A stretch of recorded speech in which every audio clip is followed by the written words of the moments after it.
everybody, I hope you're doing really well today. Boy, what a week have we had.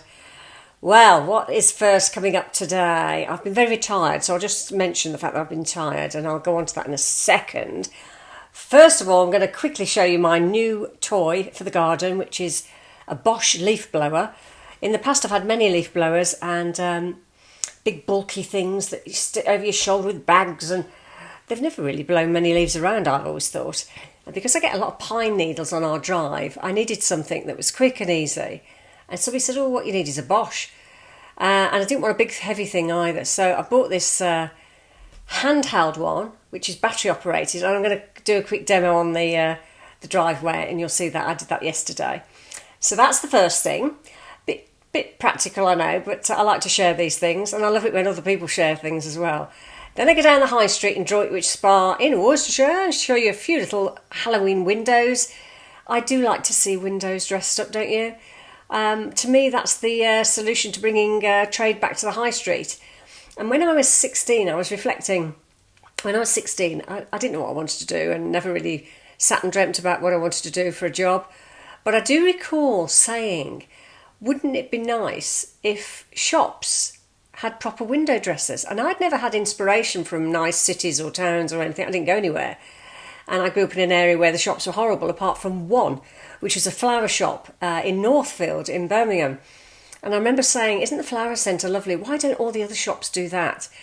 Making the displays so nice that everybody crowded round. So it just shows you, doesn't it? I do think if you want to get people away from big shopping malls, the high street needs to up their game and change the window displays.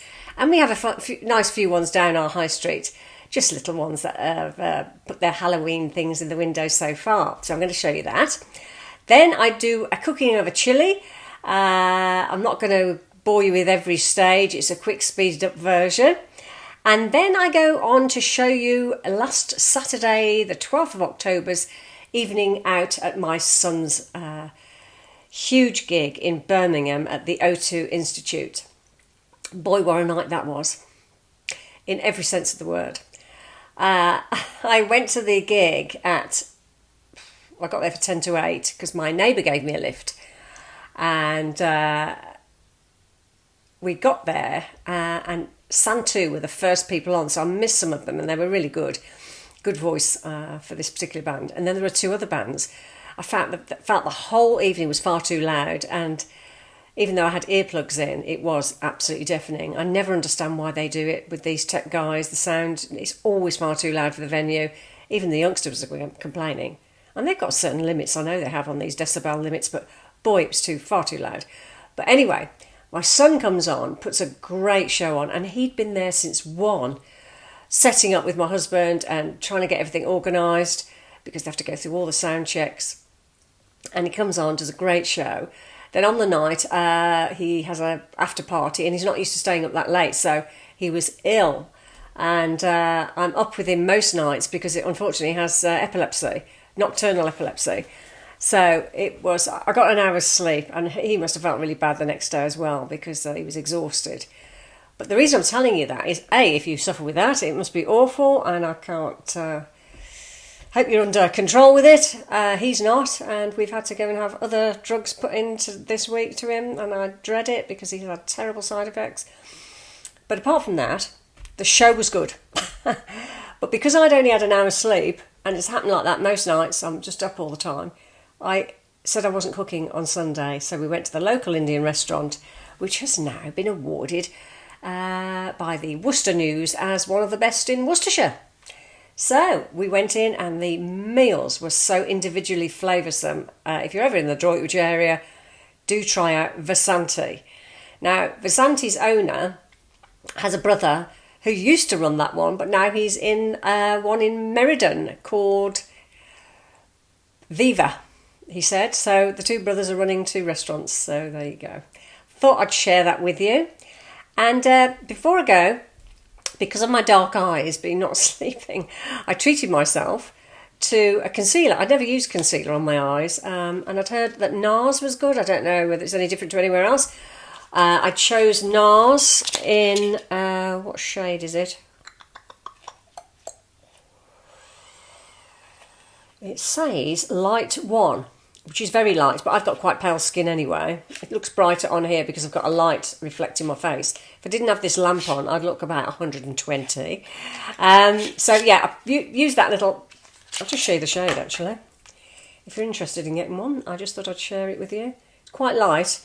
I could have done with the shade darker, but if you mix it in with your foundation underneath, you can make a nice blended look. I was listening to, I was watching another YouTube video, a Parisian makeup artist. I'll put her name on the bottom end of the screen. I think she's called Ali. I'll put her name on the bottom of the screen. And she was saying that NARS is a good one. And she also said, if you want a foundation that feels like it stretches across your skin and doesn't clog. Now, I use L'Oreal and I'm happy with those. But I thought I'd treat myself since I felt a bit rotten and my skin felt rotten.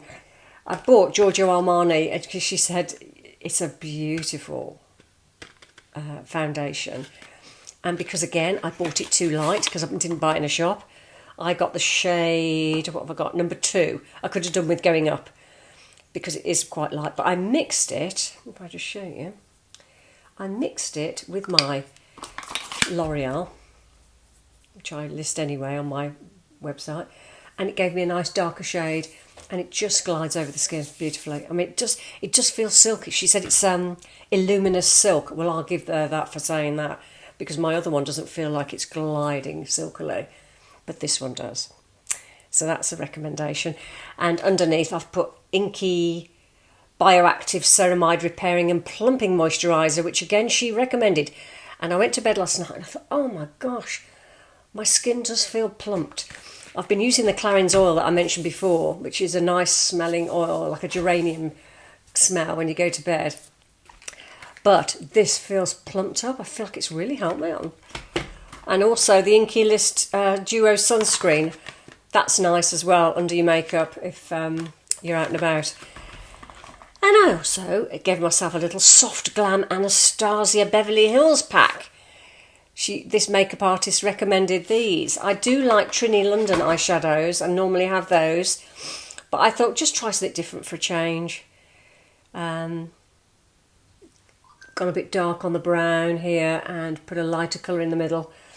And I just had a little play. So it's nice occasionally, isn't it, if you feel a bit fed up and to switch up your makeup. Sometimes it gets old makeup, doesn't it? You've got to be really careful because I get a lot of eye infections. And I thought, change your makeup, Jose. Freshen it up. They do go off after about 6 months. So that's what I've done this week. So I just thought I'd share that. And I'll put any links below if you're interested. And yeah, carry on with the video. And I hope you have a great week. Obviously, I've got to thank you all for subscribing first and foremost.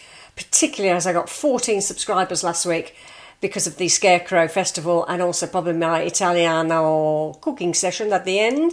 I hope you enjoyed that. Obviously, I'm thrilled that people have actually subscribed. And to get 14 in one video is quite incredible. I've never had that before, even on a short, because shorts often attract more subscribers. But yeah, the long form videos don't tend to start with. So thank you so much for subscribing. And I hope you have a lovely week. See you soon. Bye for now.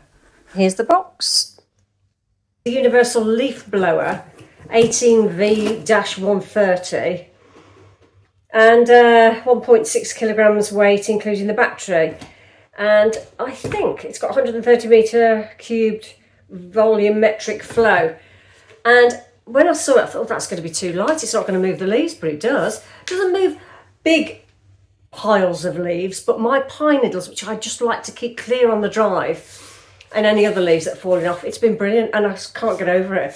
It's got a thin section, you can take it off and lower it, down to a small bit if you've got a workshop and you're trying to get rid of sawdust and things like that. So it's a Bosch and you use a battery, so there's no electrical leads. You charge the battery, click this and you pull it off. And then you charge it on this little device. You plug it in and it doesn't take long at all. You slide that into the power pack like so and you plug it in. and it gives you an indicator light, a little red light. And I've got one little blob left of power, so I'd have to power it up now if I wanted to do more. But for me, doing 10-15 minutes of quickly blowing pine needles off the drive, it's been fantastic and so lightweight for me and not overly noisy either, so I'm thrilled with that. Obviously, if you had big loads of leaves on massive areas, you'd have to keep charging it. But, 15 minutes, it's definitely got that runtime on it and a bit left now. So, just thought I'd share that with you. I always like to know what is out there. And, yes, very easy to just put your guarantee online as well. You just say the date you bought it, where you bought it from. It's a 3-year guarantee. Bosch. So, good make, isn't it? So, I just thought I'd share that with you.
So what's for tea? This week it's chili con carne. I won't bore you with the details. I'll cook it off and show you at the end and tell you what I've done. What I'm going to do is cook off the onions, put in the mince beef, add a can of red kidney beans in chili sauce, and if I need more fluid I'll put some tomato passata. Technically it's an American dish, but who cares, it's Mexican to me. So watch with me for 5 seconds and yeah, what's for tea?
watching. See you again another week. Oh, I'm losing my stuff. Bye. The crew are ready for tonight's big show at the O2 Institute. Packed up and ready to go. Bye, Dave.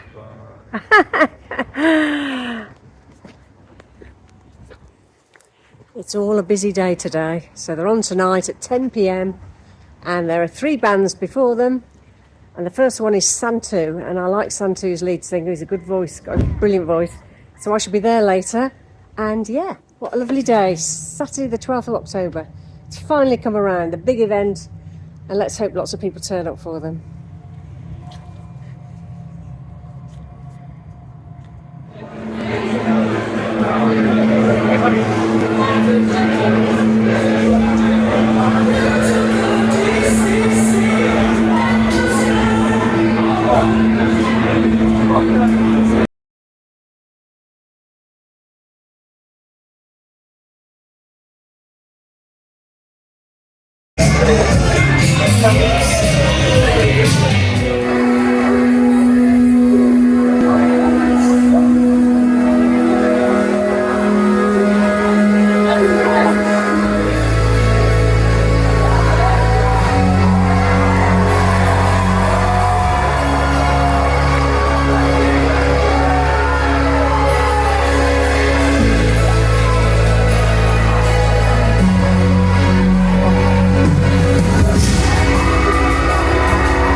So Dave has chosen, what have you chosen? Chicken dancer. Chicken dancer with a starter of shish kebab, is it? Kebab.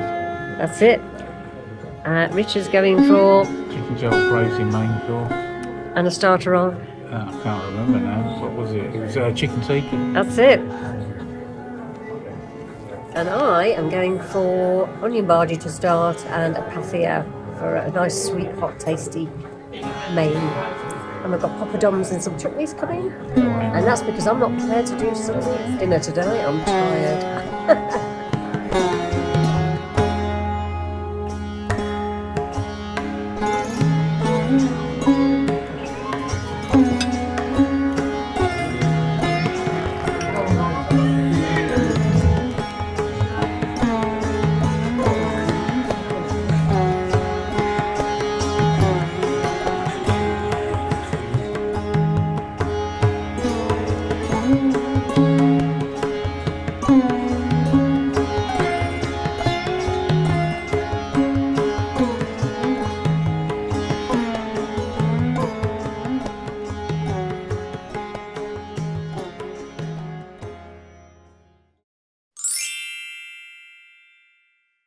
We've been driving around, singing songs way too loud because we wanna. Picking up all our friends, fill up the car till it bends because we wanna.